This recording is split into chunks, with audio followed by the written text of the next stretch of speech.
Hi అండి, welcome back my channel. అందరు ఎలా ఉన్నారు? బాగున్నారా? నేను ఇవాళ చేసే రెసిపీ అయితే చూసేయండి. హాయ్ అండి, నేనైతే ఫస్ట్ టైము అరటికాయ ఏమంటారు కర్రీ అన్న ఫ్రై అన్న చేద్దామని ట్రై చేస్తున్నాను. ఒక్కసారి నేను ఎట్లా చేస్తానో చూపిస్తాను చూడండి. ఇప్పుడు ఇది కట్ చేసుకోవడమే మనకు పెద్ద ప్రాసెస్. చూద్దామండి. ఎవరైనా నా ఛానల్ని కనుక ఫస్ట్ టైం చూస్తే ఉంటే సబ్స్క్రైబ్ చేయండి, అలాగే లైక్ చేయండి, షేర్ చేయండి. మంచిగా ఉన్నాయి లాతగా.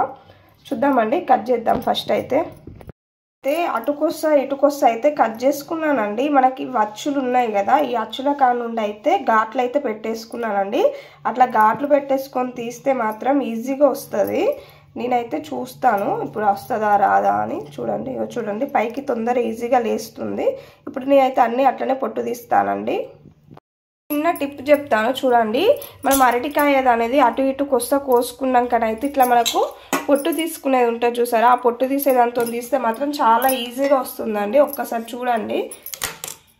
నేను సేమ్ మనం పొట్టు తీసేదాంతోనే తీసేసానండి, మంచిగా వచ్చేసాయి. కానీ ఇది ఎందుకో తొందరనే నల్లగా అయిపోతుందండి. నేను తీసిన వెంటనే వాటర్లో వేసేస్తున్నాను, అయినా నల్లగా అయిపోతుంది. చూసారా, ఇట్లా పొట్టు తీసేసుకున్నాను.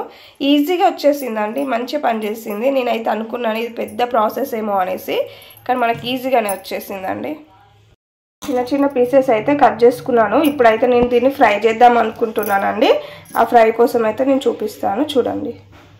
కడాయి పెట్టేసుకున్నానండి. కడాయి పెట్టేసుకొని ఒక స్పూన్ ఆయిల్ వేసుకున్నాను. ఆయిల్ హీట్ అయిపోయింది. ఇప్పుడైతే సన్నం కట్ చేసుకున్న ఉల్లిగడ్డ ముక్కలు వేసేసుకోవాలండి. చాలా అంటే చాలా సింపుల్ రెసిపీ అండి, చూసేయండి ఒక్కసారి అయితే. ఇప్పుడైతే ఉల్లిగడ్డల్ని మనం మంచిగా ఫ్రై చేయాలి. ఉల్లిగడ్డలు మగ్గిపోయినాయండి. కొంచెం కరివేపాకు వేస్తున్నాను, చాలా టేస్టీగా ఉంటుంది. అట్లనే ఒక స్పూన్ పసుపు వేసేసుకొని మళ్ళీ ఒకసారి మంచిగా ఫ్రై చేసేసుకున్నామండి. సేమ్ ఆలుగడ్డ ఫ్రై లాగానే చేస్తున్నానండి. మగ్గిపోయినాయి కదా అండి. ఇప్పుడు ఇందాక మనం కట్ చేసుకున్న ఏమంటారు అరటికాయ ముక్కలు వేసేసుకుందాం. తొందరగానే ఫ్రై అవుతుందండి ఇది.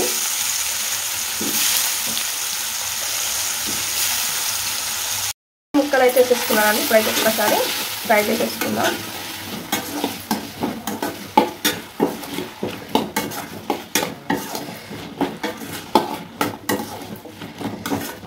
ఒక్కసారి మూత పెట్టేసుకుందాం.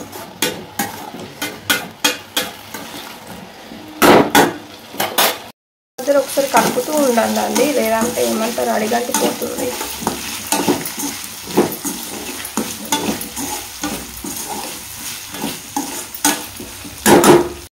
అయిపోయింది కర్రీ. మనము ఇప్పుడు ఇందులో ఉప్పు కారం వేసుకున్నాం. చూసారా, ఈజీగా అయిపోయింది, తొందర.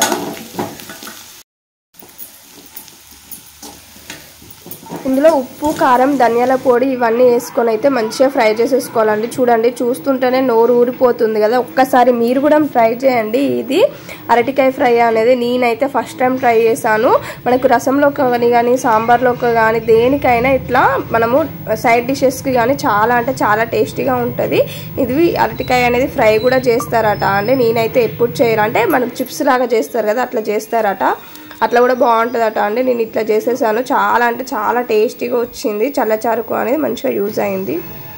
మీకు కనుక ఈ అరటికాయ ఫ్రై రెసిపీ కనుక నచ్చితే మాత్రము కొంతమందికి షేర్ చేయండి, అలాగే నా ఛానల్ని కనుక సపోర్ట్ చేయండి.